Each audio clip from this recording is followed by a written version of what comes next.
이슈칼럼 시간입니다. 오늘은 샘플러스의 박원재 전문위원 함께합니다. 어서 오세요. 네, 안녕하세요. 예, 이번 주 팽팽했던 네. 그 기싸움이 미중 간의 무역 분쟁 재점화 가능성 여부였던 것 같고요. 아무래도 이제 코로나 진원지, 발원지 뭐 네. 이런 걸 두고선 양 국가가 지금 우린 아니다. 네. 그리고 맞다, 우리가 봤다라고 하고 미국 입장 차이가 굉장히 극명한 건데 네. 현재 정확한 입장 차이는 뭐예요?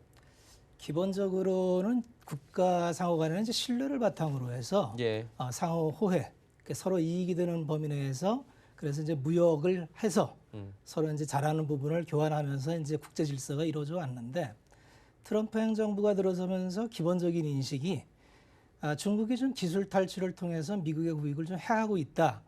이런 좀 컨센서스가 있는 거죠. 예, 그러다 보니까 이거는 우리가 좀 강구할 수 없다. 잡아야겠다. 그래서 이제 재작년 2018년 3월에 관세 부과를 통해서 이제 제재를 하는 게 이제 무역 분쟁의 시작이죠. 예, 예. 그래서 그렇게 출발된 무역 분쟁으로 인해서 이제 우리나라나 이제 글로벌 시장이 엄청 굉장히 피해봤죠. 충격을 받았죠. 그쵸.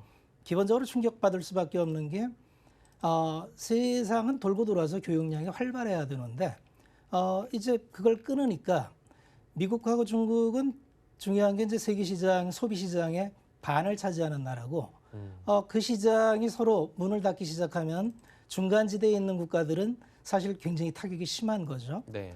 그 와중에 이제 우려했는데 작년 말에 스몰 딜을 했어요. 스몰 딜 하기 전까지의 과정은 결국 5,500만 불을 중국이 미국에다 수출을 하는데 예.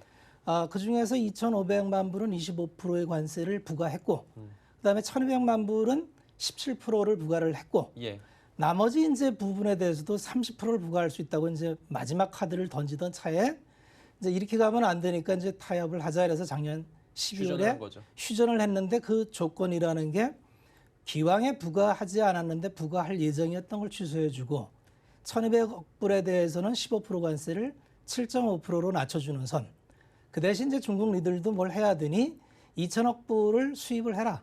농산물 쪽 사줘라. 농산물 이런 한 거죠. 400억 포함해서 수입을 하라 해서 이제 일단 잠정 휴정된 상태에서 올해 이게 이행이 돼야 되는데 코로나가 이제 터진 거죠. 그렇죠. 그러다 보니까 세상이 이제 다 어지러워져서 뭐 기존에 했던 약속이나 수입이나 이런 거는 지키기 어려운 상황에 이 코로나 발병이 어떻게 된 거냐는 문제까지 확산이 되는 거죠. 예.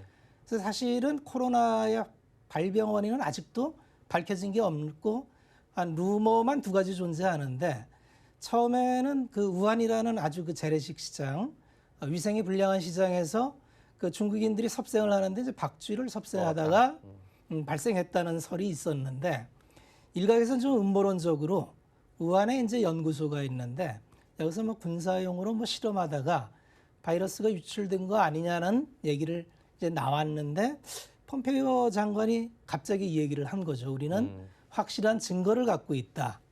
그래서 기자가 정말 확실한 증거를 갖고 있냐 되물었더니 뭐 그런 건 아니다.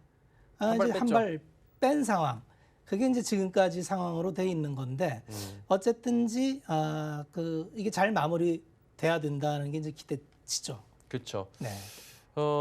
일단은 미국이 중국을 의심하고 있는 이유를 지금 좀 알아봐야 돼요. 일단은 양국가의 입장은 이런 거고요. 그렇다면은 미국이 중국을 의심을 하는 이유는 뭐 첫 번째는 아까 말씀해주신 양국가의 그런 전략적인 차원도 분명히 있겠고 여러 가지 뭐 책임 공방에서 서로 면피하기 위한 것도 있다라고 했는데 진짜로 뭐 찾은 거 있어서 이러는 걸까요? 알 수 없죠. 예. 알 수는 없지만 분명한 거는 트럼프 행정부는 지금 선거 전략으로 예. 중국을 활용하려고 하는 의도는 분명한 것 같아요.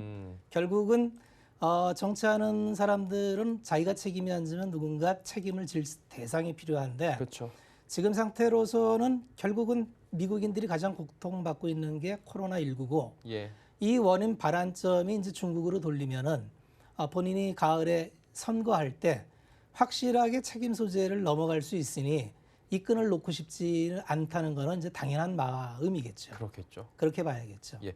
초반에 그리고 이제 트럼프 대통령 같은 경우에는 마스크 난 안 쓸 거야 막 이런 모습도 네. 보여줬고 책임론에서 좀 자유로울 수 있을 것 같다 뭐 이런 건데 이게 일단은 폼페이오 장관도 한 발 어제 뺐거든요. CNBC하고 기자회견에서 좀 그럼에도 불구하고 2차 전쟁을 피할 수도 있다. 중국 니네가 잘만 해준다면 뭐 이런 얘기를 한 건데 어쨌든 간에 지금은 이게 발발을 할 경우도 시나리오를 봐야 되잖아요. 그렇죠. 그럴 경우에는 우리 증시에는 어떤 영향이 좀 올까요?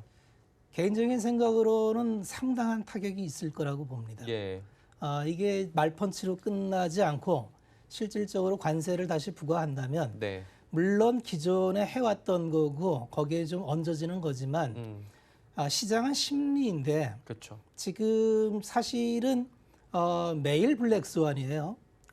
떨어질 때도 당황스럽더니 올라갈 때도 하다가 지금 이제 코스닥 같은 경우는 이미 위기 전 가격까지 넘어섰어요. 다 올라왔는데 사실은 명확하게 왜 그런지 알기는 굉장히 어렵죠.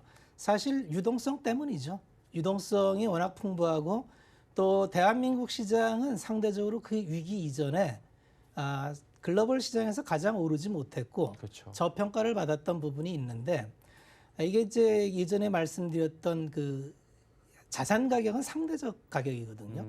그래서 국내 시장은 그동안 주식 시장은 한 10년 정도 계속 항상 저평가 상태에 박스 있었어요. 피웠죠. 네, 저평가를 받았던 거예요. 근데 이제 그 기타 채권이나 부동산 자산은 굉장히 특히 부동산 자산이 최근 5년 내 굉장히 화랑을 띄웠기 때문에 항상 자산은 그 GDP 대비해서 그 횡보 조절을 합니다. 결국 GDP에 수렴을 해요. 예. 근데 현재 대한민국 그 GDP 한 1,800조, 1,900조를 보면은 주식시장은 지금 올라서 한 0.8% 정도 되는데 부동산은 한 3배수 가까이 되니까 굉장히 좀 자산 간의 언밸런스한 부분이 있어요. 네. 그래서 이 부분이 개인적으로는 아마 좀 조절이 될 수 있겠다. 예. 그러면 일반 사람들이 왜 오르는지 모른다고 하는데 이건 개인 자금이 들어와서 그렇습니다. 개인 자금이 들어오는 속도가 역대 최대예요. 어마어마하죠. 예탁 자산이 그렇게 샀는 26조를 샀는데 여전히 44조가 대기하고 있는 시장. 예. 굉장히 그 자산 가격은 쏠림이 있을 때 무섭게 불이 붙는 경향이 있는데 국내 시장은 불이 붙었다고 보는 게 맞을 것 같고요. 그래서 이제 결국 환율인데 환율이 그 외국인이 지금 매도를 하는 거는 여전히 달러 인덱스가 100을 왔다 갔다 하면서 예. 전 세계적으로 달러 자산이 가장 안전 자산인 거고 나머지 달러 자산을 대체할 이제 환율적으로는 유로화나 엔화가 전혀 대안 세력이 못 되고 여기도 이제 결국 달러 매입을 통해서 자기들 자국 통화 가치를 낮추려고 하는데 낮춰지지를 않아요. 그렇죠. 그러다 보니까 모든 글로벌 자산이 여전히 미국 외에는 선택지가 없는 거죠. 예. 그래서 결국 국내에 외국 자본이 들어온다는 거는 달러 인덱스가 결국 100 이하로 떨어져서 한 95 수준에 간다면 국내에는 외국인 자금이 다시 들어올 거예요. 그러면 그 국내에서 자금이 주식시장으로 몰려오는 돈과 외국인 자금 거기에 이제 기관 자금이 못해지면은 사실 그 폭발력은 어마어마하죠. 가늠하기 어려운데 그 전제는 대한민국은 싸요. 왜 싸느냐 하면 GDP 대비 여전히 0.8 수준이고 통상 그 이 수준이 이제 어느 정도 싼 수준이냐 하면 미국 같은 경우는 한 1.4배 되고요. 보통 그 이머징 선진국들이 대개 이제 뭐 2배수 가는 나라도 있고 예. 대개 1배수 초반에서 움직이고 아시아권 국가들도 대개 1배수 초반이고 중국은 좀 상대적으로 떨어집니다만 예. 그래서 국내 시장은 여기서 만약에 1배수까지만 간다래도 여기서 25%가 더 올라가야 되죠. 그러면 지금 한 2,500을 갖다 놔도 전혀 비싸다고 얘기하기는 어려운 거죠. 역대 최고가 2,500선이었는데 네. 그 정도까지 가도 비싼 게 아니다. 그래서 자산 가격은 항상 사람들이 직전 경험을 가지고 판단을 하는데 예. 10년 주기로 펼쳐놓고 보면요. 결국 다 돌아갑니다. 음. 그 80년대에 아시아 4마리 용이라고 평가받았을 네네. 때는 미국 시장보다 아시아 시장이 훨씬 월등히 높게 평가를 받았고요. 특히 일본 시장은 일본 부동산을 팔면은 미국 땅을 4번을 산다 그랬을 그 정도로 정도로 비쌌죠. 버블이 있었죠. 예. 결국 자산 가격은 정해진 가격이 없고 상대 가격인데 예. 지금 국내 주식 시장은 전 세계에서 가장 수급적으로 유리한 환경이 있는 시장이다. 그러니까 지금 투자를 새로 시작하시는 분들은 굉장히 좋은 시점에 들어오신 거 맞고요. 다만 잘 하시면 정말 그 좋은 성과가 나시는데 주식시장이라는 게 채권처럼 이렇게 쭉 시간 지나서 나오는 시장이 아니라는 말씀을 드렸잖아요. 실시간이잖아요. 이 안에는 스펙트럼이 여러 가지가 있습니다. 이 주식시장은 모든 세상 일을 펼쳐놓은 것처럼 스펙트럼이 있는데 자기에 맞는 걸 선택을 하셔야 돼요. 그래서 너무 방향성을 요새 자금 들어가는 게 방향성 쫓는 자금이 너무 많이 지나치게 몰려들고 네. 있어요. ETF 자금이나 이런 ETF 쪽으로 자금들, 예. 너무 몰려드는데 주식 투자는 본질적으로 그 좋은 기업을 동행하는 마음으로 들어가면 지금 이 수급이면은 웬만한 기업들은 아마 연말이나 내년 가면은 상당한 위치에 올라가 있을 확률이 많이 있거든요. 이 수급이 유지된다면 그럼 편안하게 내 자산이 올라갈 수 있는 기회를 홀짝 게임하다가 날리면 아깝다 이거죠. 아까운 정도가 아니라 이 뉴노멀 시대에는 중요한 게 관리를 잘못하면은요 순서가 다 바뀝니다. 아무리 지금 있는 사람도 이 관리를 못해서 이게 자이건 타이건 자산 가격이 변동되기 때문에 이게 자산 가격 변동에 현명하게 대처하지 못하면 내 자산 평가액이 그야말로 이 변동이 너무 심해지는 거죠. 그렇죠. 그래서 주식이 쉬운 시장이 아닙니다. 그래서 들어오시기 전에 좋은 시점에 들어온 건 맞는데 좀 기초적인 것, 최소한의 기초적인 훈련은 좀 하고 들어오셔야 된다는 건 꼭 좀 말씀드리고 싶습니다. 예. 그리고 이제 글로벌 경기를 조금 더 진단을 해 볼게요. 이 최근에 보신 분들도 계시니까 최근에 보면은 이제 영국, 프랑스 네. 이쪽 독일은 경제활동 재개하고 있고요. 미국은 30개 주가 지금 재개를 하고 있거든요. 네. 그리고 중국이 전인대를 선언한 거 보니까 코로나 종식 선언할 것 같아요. 네. 이 부분이 이제 중국 경제 부양책이 나올 거라고 예상을 할 수 있는 건데 이후에는 경제를 좀 어떻게 볼 수 있을까요? 기본적으로는 위기죠. 예, 위기 때 정부는 아무것도 안 하면 안 되죠. 그렇죠. 결국 시장은 실패했고 시장이 실패할 때는 정부가 이제 그 역할을 대신하게 되는 거죠. 예, 그래서 중국도 이번 양회를 통해서 여러 가지 부양책을 낼 거예요. 원래 2, 3월 달에 양회를 여는데 이번엔 코로나 때문에 이제 5월 21일 날 예, 21일, 22일 날 이제 양회를 열기로 돼 있어요. 예, 여기서 대대적인 부양을 펼칠 텐데 뭐 부양하는 내용이 전 세계 국가가 대동소이합니다. 첫째는 재정을 질출해서 인프라 투자를 하겠다. 네, 근데 이제 이 인프라가 과거의 전통적인 인프라하고는 좀 차별화가 되죠. 과거에는 이제 토목 건설을 통한 이제 부양을 주로 직접적인 부양을 했었는데 예, 지금은 시대가 이제 새로운 패러다임, 뉴 패러다임이 열리죠. 4차 산업이 열리고 예, 예, 4차 산업의 전제는 5G 인프라가 깔려야 됩니다. 그러니까 어차피 인프라를 깐다면 이 인프라를 깔자. 그래서 중국도 마찬가지로 인프라를 까는데 5G와 테크놀로지 인프라를 깔겠다는 거죠. 예, 두 번째는 이제 재정 지출을 통해서 이제 부양 정책을 피는데 우리하고 마찬가지로 소비 쿠폰을 준다는 거죠. 그래서 어려운 지역에 이제 소득이 끊어지고 이런 곳엔 소비 쿠폰을 주겠다. 그래서 소비를 부양시켜서 회전을 시키겠다라는 거고요. 세 번째는 이제 정부에서 재정을 동원해서 적재적소에 결국 이 자원이 어떻게 들어갈 거냐인데 예, 우리나라도 마찬가지지만은 이제 국영제는 새로움을 창출하기가 어렵습니다. 예, 그래서 새로운 시대에 맞는 신경제의 자원이 배분될 수밖에 없어요. 그러다 보니까 앞으로는 이제 기존에 없던 새로운 영역이 많이 나타날 텐데 그게 다 이제 디지털, 데이터 이런 쪽으로 나타나겠죠. 그래서 중국도 마찬가지로 아마 그렇게 자금이 집행이 될 것 같고 그걸 통해서 어떤 경기를 활성화시켜서 다시 회전이 돼야 되겠죠. 그래서 여기서 수익이 나서 세수가 걷어지고 재정을 확충하고 이게 다시 선순환 사이클로 돌아가기를 기대하는 게 이제 중국의 입장인 것 같습니다. 예.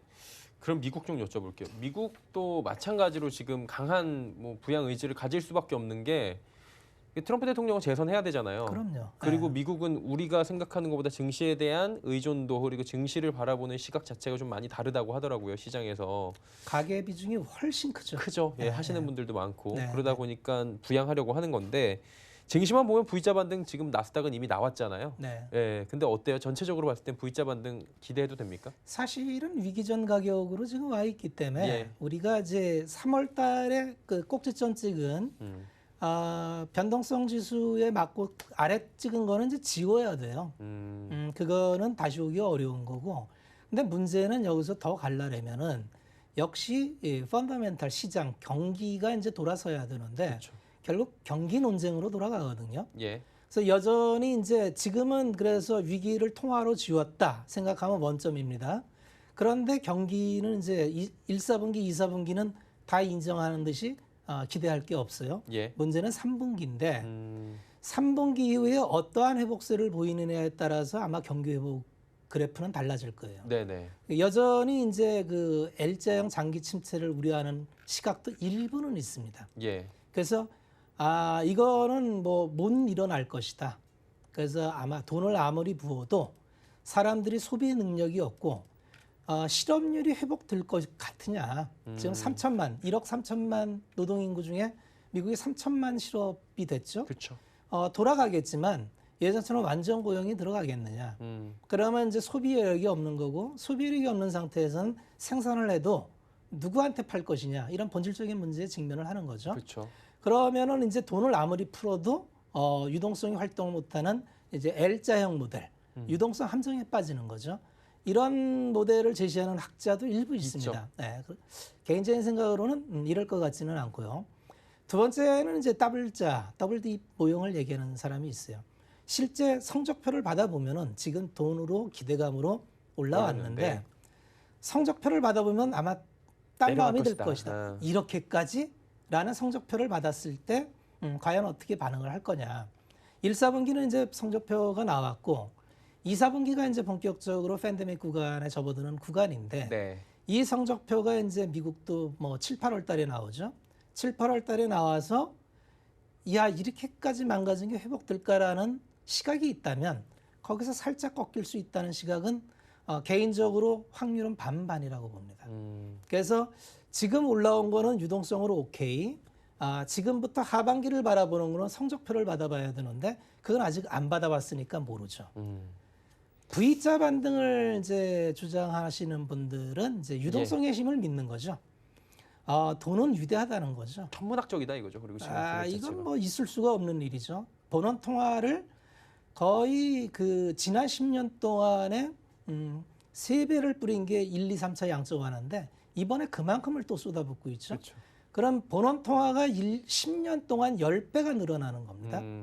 그럼 상식적으로 본원 통화가 10배가 늘어나는데 인플레가 일어나지 않는다는 건 설명할 방법이 없어요. 그렇죠. 근데 결국은 이제 이 통화 방정식에서 보면 돈의 회전 속도는 이게 금융권끼리 자산 간에 돌아가는 건 회전으로 안 봅니다. 예. 이게 돈이 본원 통화가 발행이 되면 이게 기업이 투자로 이어져서 한 바퀴를 돌아서 다시 돌아오는 게 이제 통화 순환 방정식인데 지금은 투자를 안 한다는 거예요. 그러니까 돈은 풀었는데 자산으로만 가는 거죠. 다 국채사잖아요. 미국이 그렇게 국채를 찍어내도 소화가 되는 게 본원 통화 찍어서 소화 되사는 거니까 예. 결국은 다 그 저장돼 있는 거죠. 국채에. 이게 만약에 실물로 들어와서 기업들이 투자를 시작한다면 뭐 말도 안 되는 인플레이션이 일어나겠죠. 그러니까 지금은 경로가 어떻게 진행될지 그걸 누가 알겠습니까? 다만 이러이러한 요인들을 이제 추적하면서 기본적인 생각은 쏠림이 있을 수 있겠구나. 변동성이 있을 수 있겠구나는 항상 생각을 해야 되고요. 지금 국내 시장도 지수는 다 올라왔어요. 근데 이해 안 되는 지표가 딱 하나 있는데 변동성 지수가 여전히 30대예요. 예. 변동성 지수라고 하는 것은 시장이 위험을 나타내는 신호. 그럼 평상시 위기 전에 이게 얼마였냐면 한 12, 3 예. 돼 있던 거니까 하루에 1% 정도 움직이면 좋아요라던 시장이 지금 30대에 논다는 건 하루에 우리 시장은 위아래로 한 2.5%에서 3% 움직일 수 있어요를 얘기하는 겁니다. 예. 그래서 요새 시장을 보면은 오르면 다 오르고 떨어지면 다 떨어져요. 그게 변동성입니다. 그렇죠. 그래서 우리 시장이 지수는 다 올라왔는데 내부적으로 보면 불안 요인이 있다. 그래서 이 불안 요인은 변동성이고 이 변동성은 극복하는 방법이 이제 여러 가지가 있는데 이건 전략적인 측면이라서 따로 시간 될 때 말씀을 드리겠습니다. 예, 말이 좀 길어질 수 있기 때문에 네네네. 시간이 모자라서 네. 한국판 뉴딜 좀 여쭤볼게요. 한국판 뉴딜을 실행을 한다라고 하면 구체화를 시켰습니다. 네. 정부가. 그러다 보니까 뭐 이제 관련주들이 엄청나게 지금 올라가고 있는 상황인데 어때요? 코스닥이 이 영향으로 올라간다는 얘기도 있는데. 당연히 그것 때문에 올라가는 거고요. 그리고 결국 이게 우리 국내 주식시장의 하반기부터 내년까지 모습이다. 예. 이렇게 보시면 될 것 같습니다. 그리고 어제 기재부에서 긴급 대책회의를 통해서 이제 한국판 뉴딜이라고 발표를 했는데 예. 뭐 내용을 요약해 보면 DNA 플러스 US예요. 결국 데이터, 네. 네트워크, 인공지능, 그 다음에 언택트, 그 다음에 이제 SOS가 디지털 인프라 이런 건데 이제 뭐 쭉 내용을 읽어봤는데 사실 뭐 아직 구체적인 한은 후속 조치를 통해서 발표가 되겠지만 핵심적인 내용은 데이터 산업을 키우겠다는 거죠. 데이터 산업이라는 데이터가 여러 가지 데이터가 있습니다. 예. 공공 데이터를 필수로 뭐 금융이나 이런 데이터가 작년에 이제 그 데이터 3법이 통과가 되면서 이 데이터를 활용할 수 있는 길이 터졌는데 네. 이걸 어떻게 활용할지는 아직까지 이제 접목이 안 돼 있는 상태인데 이번에 그 인프라를 활용하겠다는 거죠. 그래서 우리 시장에서 요새 나타나는 모습을 보면은 최근에 국영제는 가만히 있고 인터넷 기업 위주로 굉장히 그 상위권에 많이 올라오는데 네이버와 카카오, 예. NC소프트가 대표적이죠. 그렇죠. 결국 이게 지향하는 바는 이게 새로운 트렌드겠구나. 근데 아직은 생태계가 확장하기까지는 이 세 개의 기업만 갖고는 확장력이 떨어지죠. 뭐가 이제 테마를 만들고 국가적 아젠다를 만들려면 예. 이게 볼륨을 키워서 네트워크가 넓어져야 되는데 그걸 하겠다는 거거든요. 그래서 이제 선도 기업이 치고 나가 있는 모든 그 데이터 기반의 플랫폼 기업들이 선점한 분야 위에 이 데이터를 활용하고 가공하는 쪽으로 많은 산업이 나올 거예요. 여기를 통해서 그게 디지털 인프라 사업인데 여기에 들어가면 기본적으로 청년들한테는 일자리가 오겠죠. 제공이 되겠죠. 예. 그리고 은퇴하신 분들은 이렇게 생각을 하셔야 되는 게 은퇴하신 분들은 잡이 없잖아요. 잡이 없는데 은퇴하신 분들은 그런 기업에 투자를 하셔야 돼요. 은퇴 이후에 하실 수 있는 일은 앞으로 새로 부가가치가 창출되고 정부나 사회에서 집중적으로 재화를 밀어줘서 예. 새롭게 뭘 만드는 분야가 계속 나오는데 그 분야에 투자를 하셔서 같이 동행을 하는 게 은퇴하신 분들이 할 수 있는 유일한 방법입니다. 그래서 이렇게 같이 동행하신 분과 그냥 구경하신 분은 또 5년, 10년 후에 상당한 위치 변화가 있을 거다. 그래서 지금은 굉장히 좀 어려운 시절이고 이해도 안 가고 매일매일 뭐 새로운 뉴스가 쏟아지는데 모든 걸 다 알 필요는 없고 큰 그림 속에서 세상이 좀 변하는데 그게 4차 산업이라는 거구나. 그게 뭔지 모르겠지만 5G를 바탕으로 한 데이터라는 거라던데 그런 기업들을 보면 그런 게 많이 나와요. 예. 요새 상장 종목들도 많이 움직입니다.